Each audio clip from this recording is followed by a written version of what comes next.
ఇప్పుడు మీరు చూస్తున్న ఈ మొక్క పేరు గన్నేరు మొక్క. ఈ మొక్క పూలు ఈ విధంగా పింకు రంగులో ఉంటాయి. ఎరుపు రంగులో, పింకు రంగులో ఉంటాయి. ఈ పూలు పూజ గదిలో పూజ చేసుకోవడానికి, ఆరాధన కోసం ఉపయోగిస్తూ ఉంటారు. కానీ ఇంట్లో చిన్నపిల్లలు ఉన్నప్పుడు జాగ్రత్త. ఈ పూలు కానీ, ఈ ఆకులు కానీ తెలియకుండా తింటే అది ప్రాణానికి ప్రమాదం. గన్నేరు మొక్క అనేది ప్రాణానికి హానిని కలిగిస్తుంది. ఈ విషయం ఎందుకు చెప్తున్నానంటే, కొన్ని రోజుల క్రితము ఒక ఇంటర్ పాస్ అయిన ఒక విద్యార్థిని సంతోషంలో ఫోన్ మాట్లాడుకుంటూ తనకు తెలియకుండానే ఈ గన్నేరు పూలు తిని కొద్ది క్షణాలను తన ప్రాణాలు కోల్పోయింది.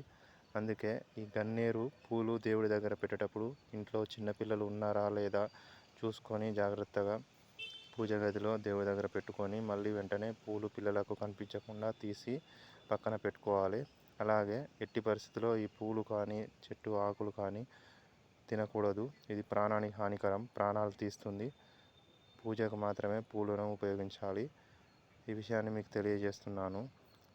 మీలో ఎవరికైనా తెలియకపోతే ఈ విషయం తెలుసుకొని జాగ్రత్తగా ఉండగలరని ఆశిస్తున్నాను. ఈ వీడియో మీకు నచ్చితే లైక్ చేసి, షేర్ చేసి, కామెంట్ చేసి, సబ్స్క్రైబ్ చేయండి. ఇంతటితో ఈ వీడియో చూస్తున్న ప్రేక్షకులకు నా హృదయపూర్వక ధన్యవాదములు. మళ్ళీ చెప్తున్నాను, ఈ గన్నేరు పువ్వులు కానీ, ఆకులు కానీ ఎవరు తెలియక తినకండి. తింటే ప్రాణానికి ప్రమాదం. పూలు మాత్రము దేవుడికి పూజలో మాత్రం ఉపయోగించాలి.